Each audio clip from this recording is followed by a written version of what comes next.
కేసీఆర్ గారు మరోసారి ప్రజలను మోసం చేయటానికి కరువు యాత్ర, నీళ్లు రావట్లేదు, పొలాలు ఎండిపోతున్నాయి.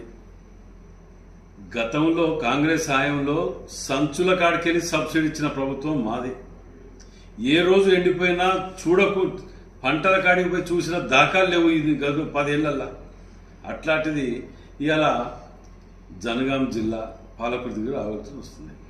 మరి మీకు అక్కడ గతంలో 90% కంప్లీట్ చేసిన కాలువని 10% కంప్లీట్ చేస్తే ఇలా నీళ్ళు వచ్చేటి. అక్కడ ఆ 90% కంప్లీట్ చేసిన 10% కంప్లీట్ చేస్తే కాంగ్రెస్ పార్టీకి ఏడ పేరు వస్తుందో అని చెప్పి దాన్ని కంప్లీట్ చెయ్యక ఇవాళ ముసలి కన్నీరు కాల్చుకుంటా వచ్చి ప్రజలను మరోసారి మభ్య పెడతానికి వస్తారంటే సిగ్గుసరం అనిపించట్లేదా మీకు?